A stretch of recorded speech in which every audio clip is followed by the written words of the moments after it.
ಎಲ್ಲಾರು ನೀವು ಮಾಡ್ತಾ ಇರೋದು ಸರಿ ಹೇಳ್ಬೇಕು ಅಂತ ನಾವು ಎಕ್ಸ್ಪೆಕ್ಟ್ ಮಾಡಕ್ ಆಗೋದಿಲ್ಲ. ಸಾರ್ವಜನಿಕ ಜೀವನದಲ್ಲಿ ಜನಗಳಿಗೆ ಒಳ್ಳೇದಾಕೋದಕ್ಕೋಸ್ಕರ ಕೆಲವು ಕಠಿಣ ನಿಲುವನ್ನ ತಗೊಳ್ಬೇಕಾಗತ್ತೆ ಅಂತ ನನ್ನ ಗ್ರಹಿಕೆ, ನನ್ನ ಕೆಲಸವನ್ನ ನಾನು ಅರ್ಥ ಮಾಡ್ಕೊಂಡಿರೋ ಗ್ರಹಿಕೆ ನನಗೆ. ಅದ್ರಲ್ಲಿ ಏನಾದ್ರೂ ತಪ್ಪಿದ್ರೆ ನೀವು ಹೇಳಿ, ಪಾಯಿಂಟ್ ಔಟ್ ಮಾಡಿ, ಇಲ್ಲ ನೀವು ಮಾಡ್ತಾ ಇರೋದು ತಪ್ಪಿದೆ ಅಂತ. ಒಂದ್ಸರಿ ನಾವು ಸ್ಕ್ಯಾನ್ ಮಾಡ್ಬಿಟ್ರೆ ನಮ್ಮ ಹತ್ರ ಕಾಪಿ ಇರುತ್ತೆ, ಆಮೇಲೆ ತಿದ್ದಕ್ಕೂ ಅವಕಾಶ ಇರಲ್ಲ. ಸೊ ಕರ್ನಾಟಕದಲ್ಲಿ ಈ ತರ ಪ್ರಕರಣಗಳು ಜಾಸ್ತಿ ಇರೋದ್ರಿಂದ ನಾವು ಒಂದ್ ಹೆಜ್ಜೆ ಮುಂದೆ ಹೋಗಿ ಸ್ಕ್ಯಾನಿಂಗ್ ಮಾಡ್ತಾ ಇದ್ವಿ. ಹೋದ್ ವರ್ಷನೇ ಶುರು ಮಾಡಿದ್ವಿ. ಪೌತಿ ಖಾತಾದು ಇವತ್ತು ಚರ್ಚೆಗೆ ಇಟ್ಕೊಂಡಿದ್ದೇವೆ. ಸೊ ಅದನ್ನ ನಾನು ಜಿಲ್ಲಾಧಿಕಾರಿಗಳಿಗೆ ಹೇಳಿದ್ದೇನೆ, ಮಾಡ್ಲೇಬೇಕು. ಎಲ್ಲಿ ಈಗ ದಕ್ಷಿಣ ಕರ್ನಾಟಕ ಭಾಗದಲ್ಲಿ ನಾವು ಕೋಡಿ ದುರಸ್ತು ಅಭಿಯಾನ ಮಾಡ್ತಾ ಇದ್ದೇವೆ. So revenue department, survey department ನವರೆಲ್ಲ ಅದ್ರಲ್ಲಿ ಬಿಸಿ ಇದ್ದಾರೆ. ಸೊ ಈಗ ಉತ್ತರ ಕರ್ನಾಟಕದಲ್ಲಿ ದುರಸ್ತು ಕೋಡಿ ಪ್ರಕರಣ ಕಡಿಮೆ ಇದೆ, ತುಂಬಾ ಆಲ್ಮೋಸ್ಟ್ ಇಲ್ವೇ ಇಲ್ಲ ಅಂತ ಹೇಳ್ಬೋದು. ಅಲ್ಲಿ ಕಂದಾಯ ಇಲಾಖೆಯಲ್ಲಿ ಏನು ಅಂತಹ ಆಂದೋಲನದ ಮಾದರಿಯಲ್ಲಿ ಯಾವ್ದು ಕೆಲಸ ನಡೀತಾ ಇಲ್ಲ. ಎಲ್ಲಿ ಬೇರೆ ವರ್ಕ್ ಲೋಡ್ ಕಡಿಮೆ ಇದೆ ಅಂತ ಕಡೆ ಪೌತಿ ಖಾತೆ ಆಂದೋಲನ ತತ್ಕ್ಷಣ ಶುರು ಮಾಡ್ಬೇಕು ಅಂತ ಹೇಳಿ ಆ ಜಿಲ್ಲೆಗಳಿಗೆ ನಾನು ಸೂಚನೆಯನ್ನ ಕೊಟ್ಟಿದ್ದೇನೆ.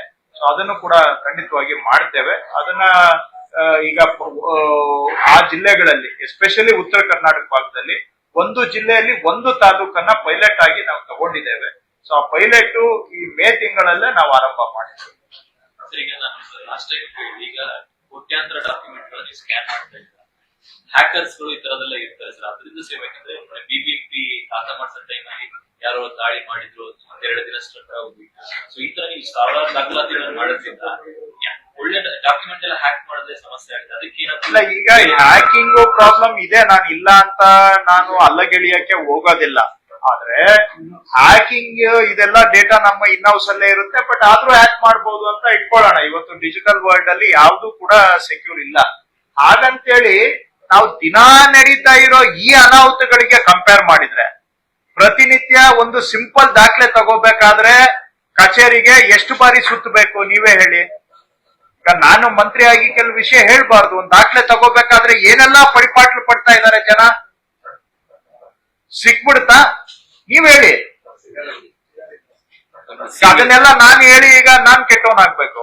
ಇಂಟೆನ್ಷನಲಿ ಮಿಸ್ ಆಗ್ತದೆ.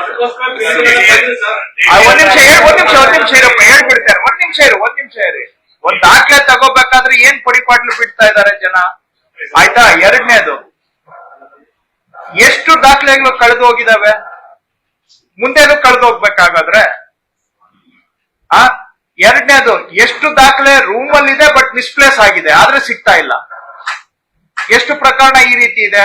ಈಗ ಸ್ಕ್ಯಾನಿಂಗ್ ಮಾಡುವಾಗ ಎಷ್ಟೋ ಜನ ಹೇಳ್ತಾ ಇದಾರೆ, ಸರ್ ಈ ಊರ್ದು ಆ ಊರಲ್ಲಿದೆ, ಆ ಊರ್ದು ಈ ಊರಲ್ಲಿದೆ ಅಂತ. ಈಗ ಇಷ್ಟ ದಿನ ಕೇಳಿದ್ರೆ ಅದಿಲ್ಲ ಅಂತ ಬರ್ಕೊಡ್ತಾ ಇದ್ರು.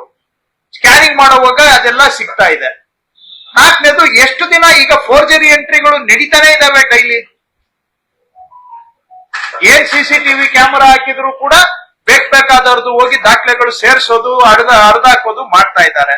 ಇವಕ್ಕೆಲ್ಲ ಒಂದು ಪರ್ಮನೆಂಟ್ ಫುಲ್ ಸ್ಟಾಪ್ ಹಾಕ್ಬೇಕಲ್ಲ. ಸೊ ಆ ಉದ್ದೇಶದಿಂದ ಈಗ ಡೈಲಿ ನಡೀತಾ ಇರೋ ಅನಾಹುತ ಹೇಳಿ, ಇದಕ್ಕೆ ಕಂಪೇರ್ ನಾಳೆ ಹ್ಯಾಕಿಂಗ್ ಆದ್ರೆ ನಮ್ಗೆ ಗೊತ್ತಾಗುತ್ತೆ. ಇವತ್ತು ಡೈಲಿ ಏನ್ ನಡೀತಾ ಇದೆ.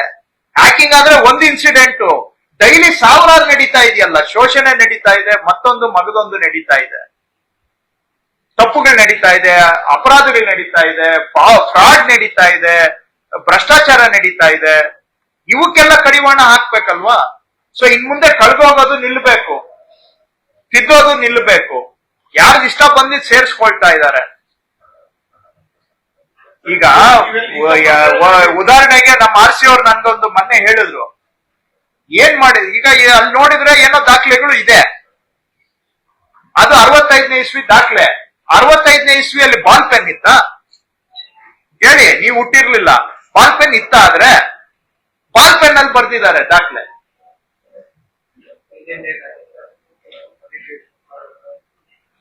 ಹಿಂಗೆ ಎಷ್ಟು ದಿನ ಇದು ಮುಂದುವರಿಬೇಕು? ಸೊ ಹಾಗಾಗಿ ಒನ್ ಟೈಮ್ ಇವಾಗ ಹಾಗಂತೇಳಿ ಇಲ್ಲಿವರೆಗೂ ಏನೇನ್ ತಿದ್ದಿದ್ದಾರೆ ಅದನ್ನ ನಾನು ಏನ್ ಮಾಡಕ್ಕಾಗುತ್ತೋ ಬಿಡುತ್ತೋ ಅದನ್ನೆಲ್ಲ ನಾವು ಫೋರೆನ್ಸಿಕ್ಸ್, ಮಣ್ಣು ಮಸಿ ಏನೋ ಮಾಡೋಣ. ಬಟ್ ಇನ್ ಮುಂದೆ ಅದು ಆಗೋದನ್ನ ತಪ್ಪಿಸ್ಬೇಕಲ್ಲ. ನಾಳೆ ಆನ್ಲೈನ್ ಅಲ್ಲಿ ಸರ್ಟಿಫೈಡ್ ಕಾಪಿಗೆ ಅಪ್ಲೈ ಮಾಡೋ ಅವಕಾಶ ಕಲ್ಪಿಸ್ಕೊಟ್ರೆ ಜನ ಅವ್ರ ಮನೆಯಿಂದ ಅಪ್ಲೈ ಮಾಡ್ಬೋದು ನಮ್ ಕಚೇರಿಗಳಿಗೆ. ಆಮೇಲೆ ಸಕಾಲ ಲಿಮಿಟ್ ಇದೆ, 7 ದಿನದಲ್ಲಿ ಕೊಡ್ಲೇಬೇಕು ಅದು ದಾಖಲೆ. ಸತಾಯಿಸಕ್ಕಾಗುತ್ತಾ? ಹೇಳಿ, ಸ್ವಲ್ಪ ಯೋಚನೆ ಮಾಡಿ ನೀವು ಕೂಡ. ಸೊ ಹಾಗಾಗಿ ನಾನು ಕೆಲವು ವಿಷಯ ಹೇಳ್ಬೋದು, ಕೆಲವು ವಿಷಯ ಹೇಳದೆ ಇರೋದು ಒಳ್ಳೇದು. ಯಾಕಂದ್ರೆ ಉದಾಹರಣೆ ಹ್ಯಾಕಿಂಗ್, ನಾನು ಹೇಳಿದ್ದು ಹ್ಯಾಕಿಂಗ್ ಗೆ ಕಂಪೇರ್ ಮಾಡಿದ್ರೆ hacking one time episode, hacking ಅಲ್ಲಿ ಏನ್ ತಪ್ಪಾಗಿದೆ ಅಂತ ನನ್ಗೆ ಕಾಣುತ್ತೆ. ಇದು ನನ್ಗೆ ಡಾಕ್ಯುಮೆಂಟ್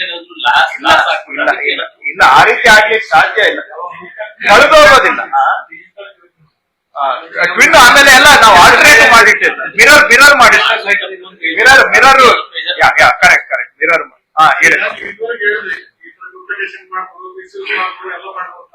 ಇದುವರೆಗೆ ಎಷ್ಟು ದಿನ ಆಫೀಸರ್ ಆಕ್ಷನ್ ಆಗಿದೆ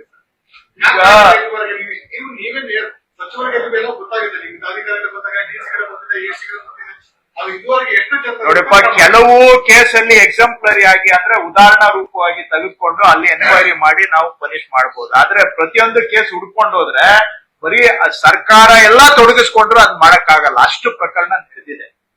ನಾನು ಸತ್ಯ ಹೇಳ್ತಾ ಇದ್ದೇನೆ. ನೀವು ಸತ್ಯ ಹೇಳೋದಕ್ಕೆ ನನ್ನನ್ನ ಯಾವ ಮನಿಸ್ಟ್ರಿಂಗ್ ಅನ್ಬಿಟ್ರು ಅಂತ ಎಷ್ಟೋ ಟೈಮ್ ಅಲ್ಲಿ ಟೀಕೆ ಮಾಡಿದ್ದೀರಾ. ಸತ್ಯ ಹೇಳೋದು ತಪ್ಪಾಗ್ಬಿಟ್ಟಿದೆ. ಆದ್ರೆ ಬದಲಿಗೆ ನೀವು ಬಿಡಿ ಕೊಟ್ಕೊಳ್ಳಿ, ನಮ್ ಕೆಲಸ ನಾವು ಮಾಡೋಣ. ನಮ್ ಕೆಲಸದಲ್ಲಿ ತಪ್ಪಿದ್ರೆ ಹೇಳಿ, ಸರಿ ಮಾಡ್ಕೋತೀವಿ. ಸರಿ ಮಾಡ್ತಿರೋದಕ್ಕೆ ಅವ್ರ ಸಮಸ್ಯೆ ಇರ್ಬಹುದು. ಅದು ನೋಡಿ, ಪ್ರಜಾಪ್ರಭುತ್ವದಲ್ಲಿ ಅವ್ರವ್ರಿಗೆ ಅವ್ರವ್ರ ಸ್ವಾತಂತ್ರ್ಯ ಇದೆ. ಎಲ್ಲಾರು ನೀವು ಮಾಡ್ತಾ ಇರೋದು ಸರಿ ಹೇಳ್ಬೇಕು ಅಂತ ನಾವು ಎಕ್ಸ್ಪೆಕ್ಟ್ ಮಾಡಕ್ ಆಗೋದಿಲ್ಲ. ಸಾರ್ವಜನಿಕ ಜೀವನದಲ್ಲಿ ಜನಗಳಿಗೆ ಒಳ್ಳೇದಾಕೋದಕ್ಕೋಸ್ಕರ ಕೆಲವು ಕಠಿಣ ನಿಲುವನ್ನ ತಗೊಳ್ಬೇಕಾಗತ್ತೆ ಅಂತ ನನ್ನ ಗ್ರಹಿಕೆ, ನನ್ನ ಕೆಲಸವನ್ನ ನಾನು ಅರ್ಥ ಮಾಡ್ಕೊಂಡಿರೋ ಗ್ರಹಿಕೆ ನನಗೆ. ಅದ್ರಲ್ಲಿ ಏನಾದ್ರೂ ತಪ್ಪಿದ್ರೆ ನೀವು ಹೇಳಿ, ಪಾಯಿಂಟ್ ಔಟ್ ಮಾಡಿ, ಇಲ್ಲ ನೀವು ಮಾಡ್ತಾ ಇರೋದು ತಪ್ಪಿದೆ ಅಂತ ತಿದ್ದುಕೊಳ್ತೇವೆ. ಆದ್ರೆ ಜನಪರವಾಗಿ ಕೆಲವು ಕಠಿಣ ತೀರ್ಮಾನ ತೆಗೆದುಕೊಂಡ್ರೇನೆ ನಾವು ಜನಪರವಾಗಿ ಕೆಲಸ ಮಾಡ್ಲಿಕ್ಕೆ ಸಾಧ್ಯ. ಹಾಗಾಗಿ ಮುಂದುವರೆದು ನೀವು ಏನ್ ಹೇಳಿದ್ರಿ, ಹಾಗಾಗಿ ಅವ್ರು ಹೇಳ್ತಾರೆ ನಮ್ ಕೆಲಸ ನಾವು ಮಾಡ್ಬೇಕು. ಇದನ್ನ ನೀವು ಎನ್ಕ್ವೈರಿಗೆ ಹೇಳಿದ್ರಿ. ಈಗ ಎಷ್ಟ್ ಜನಕ್ಕೆ ನಾವು ಶಿಕ್ಷೆ ಮಾಡಕ್ ಆಗುತ್ತೋ ಬಿಡುತ್ತೋ ಪ್ರಯತ್ನ ಮಾಡೋಣ. ನಾನು ಅದನ್ನ ಇಲ್ಲ ಅಂತ ಹೇಳಿ, ಆದ್ರೆ ಪ್ರಿವೆಂಟ್ ಆದ್ರೂ ಮಾಡ್ಬೋದಲ್ಲ, ಆಗೋದನ್ನ ತಪ್ಪಿಸ್ಬೇಕಲ್ಲ. ಅದ್ರ ಕಡೆಗೆ ನಾವು ಗಮನ ಕೊಟ್ರೆ ಹೆಚ್ಚು ಪ್ರೊಡಕ್ಟಿವ್ ಆಗುತ್ತೆ ಅಂತ. ನಿಜ ನೋಡಿ, ತುಂಬಾ ಎನ್ಕ್ವೈರೀಸ್ ಆನ್ ಗೋಯಿಂಗ್ ಇದಾವೆ. ತಿಂಗಳಾನ್ಗಟ್ಲೆ, ವರ್ಷಾನ್ಗಟ್ಲೆ ಎನ್ಕ್ವೈರೀಸ್ ಕಂಪ್ಲೀಟ್ ಆಗಿಲ್ಲ. ನೀವ್ ಹೇಳೋದು ನಾನು ಇಲ್ಲ ಅಲ್ಲಿಗೆ ಹೋಗೋದಿಲ್ಲ, ನಿಜ. ಅದನ್ನು ಕೂಡ ಎಕ್ಸ್ಪಡೈಟ್ ಮಾಡುವಂತ ಕೆಲಸ ಮಾಡ್ತಾ ಇದ್ದೇವೆ. ಕೆಲವು ಎನ್ಕ್ವೈರಿ ರಿಪೋರ್ಟ್ಸ್ ಅನ್ನ ನಾವೇ ಕೇಳಿ ಮಾಡಿ ಕಾಲಮಿತಿ ಒಳಗಡೆ ಮಾಡಿಸೋದಕ್ಕೆ ಆದ್ರೂ ಕೂಡ ವಿಳಂಬ ಇದೆ, ಇಲ್ಲ ಅಂತ ನಾನು ಹೇಳೋದಿಲ್ಲ. ಅದನ್ನು ಏನು ಮೀಟಿಂಗ್ ತೆಗೆದು ತಹಶೀಲ್ದಾರ್ ಎಸಿ ನೀವೇ ಬೈಯೋದರ್ವನು ಮಾಡಲ್ಲ ಇದೆ. ಏನ ನೋಡಿ, ವ್ಯವಸ್ಥೆ ಅಲ್ಲಿಗೆ ಬಂದು ನಿಂತಿದೆ. ಹಾಗಂತೇಳಿ ನಾವು ನಿಸ್ಸಹಾಯಕರು ಆಗಿಲ್ಲ. ನಾವು ಅವ್ರನ್ನು ಕೂಡ ಎಲ್ಲ ಒಳ್ಳೆ ರೀತಿಯಲ್ಲಿ, ಒಳ್ಳೆ ಮಾತಿನಲ್ಲಿ, ಪ್ರೋತ್ಸಾಹದ ಮಾತಿನಲ್ಲಿ, ದಂಡಂ ದಶಗುಣಂ ಅಂತ ಆ ಮಾತುಗಳಲ್ಲಿ ಅಥವಾ ಶಿಕ್ಷೆ ಕೊಡೋದ್ರವರೆಗೆ ಎಲ್ಲಾ ರೀತಿಯಲ್ಲೂ ಕೂಡ ಕೆಲಸಕ್ಕೆ ಬೇಗ ಜನಪರ ಕೆಲಸ ಮಾಡ್ಲಿಕ್ಕೆ ಪ್ರಯತ್ನ ಮಾಡ್ತಾ ಇದ್ದೇವೆ. ಎಷ್ಟು ಮಟ್ಟಿಗೆ ಯಶಸ್ಸಾಗಿದೀವೋ ಬಿಟ್ಟಿದೀವೋ ಅದು ಕಾಲ ತೀರ್ಮಾನ ಮಾಡುತ್ತೆ. ಆದ್ರೆ ನಮಗೆ 100ಕ್ಕೆ 100 ನಮ್ಮ ಎಂಟೈರ್ ಟೀಮ್, ನಾನೊಬ್ಬ ಅಲ್ಲ ಇದರಲ್ಲಿ, ನಾನು ಒಬ್ಬಂದು ಏನು ಇಲ್ಲ ಇದರಲ್ಲಿ, ನಮ್ಮ entire team we are focused on that. ನಮ್ಮಲ್ಲಿ ಎಂಟೈರ್ ಟೀಮ್ ನಾವು ಆ ಪರ್ಪಸ್ ಗೆ ಡೆಡಿಕೇಟ್ ಆಗಿದೆ.